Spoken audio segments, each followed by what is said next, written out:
Welcome back, folks, and welcome to World of Warship and Let's Talk Ships. And today we have a huge pleasure to watch this awesome captain, and his name is Yamamoto. And I know sounds kind of weird, but it is his in-game nickname. The ship itself, it's the CHAPAYEV. I do own this ship. I did not play her for a long time, but I will talk about what's kind of a neat thing. There are three things I would like to mention about this ship, and some of you probably never thought about that. All tier 8 cruisers, I'm talking about 152mm cruiser like Cleveland, like this CHAPAYEV, will receive a 6mm HE pen buff in the next patch, which basically you have stronger and better HE penetration than, let's say, Shores, which is a tier 7 cruiser, or Helena, which is also a tier 7. So there will be a huge buff and gap between a tier 7 and tier 8 ship of same guns, same caliber amount of guns, and so on. And same story in some middle parts. They also receive some better armor, tier 8 versus tier 7. So literally, when you face in the near future of the next patch a tier 7 cruiser, you will do more damage, and then he can do for you, because some parts you are close. The same story with Mogami, guys. Will also receive some buffs in both armor and HE penetration. Both of those two ships, I believe they are strong as all hell, and in very near future I believe those ships, I'm talking about Mogami and CHAPAYEV, will even be way stronger. What do you mean? Well, the thing is, makes this ship kind of a broken. Their concealment, guys, it's around 10 kilometers or 10.2 or something ridiculous, around 10 kilometers, and you have radar of 12 kilometers, which basically means that you're not a Belfast, you're stronger than Belfast in that regard. You are spotted, you pop your damn radar, and you kill that destroyer, and that it's a very unique. And this is just the beginning, because Wargaming Gaming decide to give this game additional invisible or how we call it, radar bullshit entire line. What I'm trying to say is that the concealment of the new oncoming clone Smolensk, yes, it will come a Smolensk with 152mm guns, and same story over there, guys. 9.3 kilometers in concealment and 12 kilometers in radar. Let me know in a comment below what you think about that idea. Something also else, it is kind of important for the new future Cleveland, CHAPAYEV and Mogami. They all will receive some kind of a buffs, but the biggest buff I do believe, and this is even for the more near future, is they will receive the death charge to deal with submarines. So I believe like this CHAPAYEV and in many regards also the Mogami, they will be stronger, way stronger than, let's say, Mogami versus Miyoko, or CHAPAYEV versus I don't know, Dmitry Donskoy. I have no idea how to explain, because Dmitry Donskoy might not receive that charger and this ship will. So you have a little bit more tools to do. And something else is kind of important. Dmitry Donskoy, it's big as a house. This one, it's pretty stealthy. Sure, you don't have heal, that is the truth, and you don't have significant torpedo power, but you have better torps than, let's say, Cleveland, which doesn't have anything. Now this is really bad news. You have Hydra also. The radar, it's on cooldown, and that this is the biggest problem, guys, with all the Russians cruiser. That spread, it's, you see, this is what I'm talking. Sometimes they are so darn close. You see how much damage it does. 7 penetration hit, and all penetrate. it's a destroyer killer, guys. And something also else, and this is extremely important, the Soviet cruiser versus let's say Cleveland, even the trash can, which has one of the fastest, beside Mogador it's faster, if you know where to aim, you will hit the trash can each and every time, even at trash can's max range. Thanks to this stupid 950 meters per second. And I kind of forgot to say that if you have IFHE, well, will be even more monster in the near future. The Buffalo will also get buffed in armor, and yeah, he doing the right thing, this captain, to change to APC 3200. The biggest, shall I say, downside, or shall I say very one-sided, guys, is that if you are playing a destroyer, there's very little you can do. No matter if you had a fast destroyer, and if you are a sneaky destroyer, he pops the radar, he can always nuke you for days. Let me know in a comment below, should we allow close to 3 kilometers of radar range when the US, I'm talking about Des Moines, I'm talking about Alaska, and they have so down close or close to no invisible torpedoes, because let's face it, what is the concealment of a Des Moines versus his radar? You know what I mean? So you as a destroyer, you have a little bit knowledge. If it's open water, oh, that's the Des Moines, maybe I should back up and give some space because the radar will come. With Chapayev, you cannot do that, because, you know, once you see the Chapayev, it's a little bit too late. He popped the radar, he nukes you for days. And then Wargaming decide to come up. And this is the big topic. The new Swedish destroyer line will have no smoke, and probably not the fastest. They are not a French speed demon.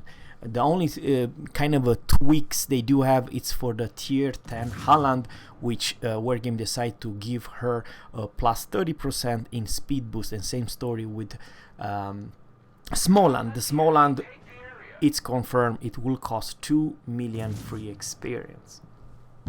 Something also else, a huge damn news, the Slava will come back. I have no idea if it's a steel ship or what kind of bullshit it, but Slava in some tweaks sooner or later. We're giving they invest too much money in Slava, of course they won't come back.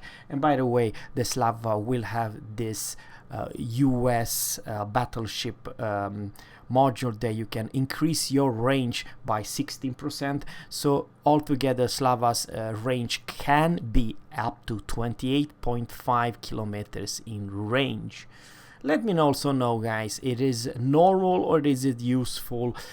Sure, she probably has rail guns, but this stupid close to 29 kilometers in range, it's absurd, guys. And I'm just asking, and I very much would like you to answer this question. Why Wargaming decide to give so many tier 10 and very high tier release so-called premium ship like Slava, like small, you know, Colbert, Småland, and all those still shipped at tier 10, like, you know, Bourgogne, and you name it. I believe it's business. It's all about money. A Giulio Cesare, I do believe I purchased on sale with 2,600 doubloons. A tier 10 Småland, you have to pay 2 million free experience. And I have no idea what Slava gonna cost, or the new Super Yamato with bigger caliber guns. I have no idea, but probably lots of money, and literally forcing you people to purchase a tier 10 because rank season it's tier 10, everything it's tier 10. But the main question that Wargaming never answered, do we want to play tier 10 gameplay? And that is the big question. And for me, I have a clear answer. The answer is no. Once again, guys, today's meta, of some very strange reason, it's actually tier 6 and tier 9 are the way to go if you want to have fun. But at tier 6 you will always face carrier, so keep that in mind. Of course, some ships are strong in tier... and by the way, Lexington is trying to drop. Now this captain does not have the best AA and does not have a defense, but it's pretty agile. That drop didn't do anything. And just like that, guys, only 2 planes down. Now something else. What kind of a... It's Lexington versus Saipan. The friendly team are doing bad, real damn bad. This captain, he did you know, his part to deal with some destroyers. I do believe he harmed a lot of destroyers and killed some of Fletcher. He killed the Fletcher, yes. But what is left, and this is kind of important, Asashio Trashken. There's a Cleveland, Buffalo Tirpitz, and Lexington. Kitakaze is also here. Okay, he's been spotted. There's the Buffalo.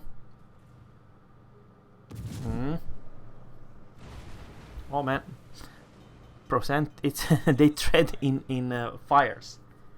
Oh, Amalfi, it's extremely, or Amagi. What is that? It's must be the Amalfi, extremely low. He's one-shotted. He has 1,400 HP, which basically means that this captain, all he has to just see her and just one salvo will nuke her. Unfortunately, the enemy Tirpitz kill our tier 7 heavy cruiser, but she returned fire with torpedoes. I do believe this Hydro is on, by the way. Maybe, I'm just saying that Kitakaze will do short work of Amalfi. Maybe didn't. Well, AP it's on, only one overpan nuked her. This is the sad part, because we are too close to a torpedo cruiser and Buffalo does not have any torps. That's really bad news. He has only one shot. Only one shot.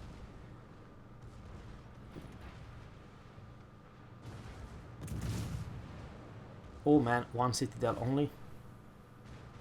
He's extremely angled, this captain. Even though he's a paper thin armor, but oh boy, 3 Citadel. I do believe that was the right type of ammo. If you would have the HE, the Buffalo should have returned fire and probably even killed this cruiser. But the thing is that even though he did significant damage, he still had torpedoes on the way. Drinking a little bit tea here, guys, while I comment this replay. Now I have another thought for you guys, and please answer if you can. For a while, World Warship received a new battleship line. I'm talking about the Soviet battleship line, and then problem in big headquarters said, "Man, we need some targets for those Soviet battleship." Okay, you know what? We are going to release not one but 2 cruiser line. The one Italian one, I believe it's kind of not quite yet. They are squishy, but they do have crazy good turning radius, and especially they do have speed. They do definitely have speed, and from a long range, even a Soviet battleship might struggle to hit them hard, because after all, they still have smoke and they still have this unique play style. However, the latest patch, we're going to decide to give us the British heavy cruiser. They are clumsy, they are slow, they have stupid short tools. I'm talking about the Hydro and nonsense. Sure, they do have mini Conquerors HE penetration. I'm talking about tier 9 and tier 10. Crazy good HE, but they are still slow as all hell. And I believe that it's a perfect target for any battleship. So yeah, I believe, guys, seriously, I'm not joking what I'm saying right now. When you have battleship, especially the US, but also like Conquerors or some other ships which has pretty good consistent guns, when they see a British heavy cruiser, thinking, oh, nyam nyam nyam nyam nyam, how about get some more experience, more damage? And trust me what I'm gonna say right now, the British heavy cruiser are made to feed the battleships up there. That is the main quirk about this entire line. It's too sluggish. They don't have the best AA. They don't have any radar. They don't have any other tools like this ship has. I mean, this thing has one of the best concealment versus radar bullshit, and it has some good looking torpedoes as well, and hydro. So what I'm trying to say, you're gonna also see here how many planes this ship will take down, and I'm talking about Lexington's planes. So here's the deal, guys. The new Pan-European destroyer will come, but at the same time the next release, it will be this Soviet cruisers oopiness of close to 3 kilometers in radar range. And remember, the Swedish destroyer does not have the best speed and does not have any smoke whatsoever. So they've teased you with very good stats, but then guys, how about you get wrecked or nuked for days when the entire, I don't know, I do believe, how many radar cruiser will be in the game? Probably close to 20 radar cruisers available when the new Tech-3 Soviet radar cruiser will arrive.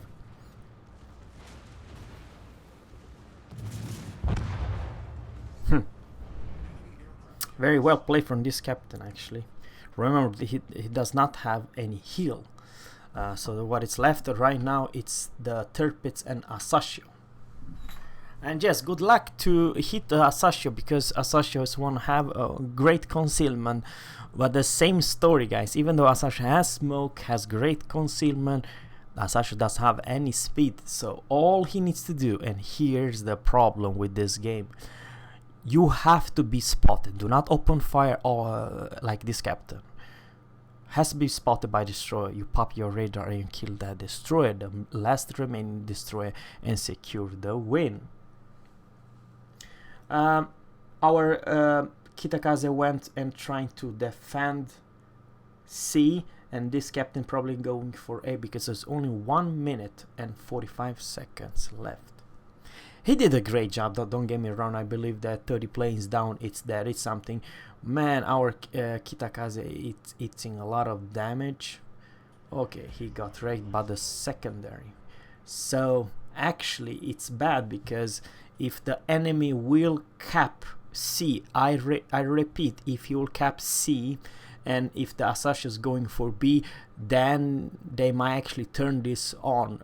In still 1 minute, the Tirpitz might actually flip the C cap, and then, guys, then it's a 50-50% who's gonna win this one. So overall, guys, Pan-European destroyer will come, but next release the more Soviet radar cruisers at the same time with rail guns. I kind of forgot the strength about this ship. It has the rail guns. You have no problem whatsoever to hit any target, even at max range. I don't know, battleship and even fast moving cruisers, because of this stupid laser flat arc gameplay. And this two combination with stupid good rail guns and more than 2 kilometers in radar range makes them a little bit too effective versus destroyers. And all I mentioned, all the oncoming buff that makes those type of ships even more potent and more strong. And I do believe, guys, that even though the Tirpitz have flipped C, the game it's on favor. And well played from this captain will show you how potential of the Chapayev is absolutely broken, and especially when you're top dog. Thanks, guys, for watching, and always captains first, and goodbye.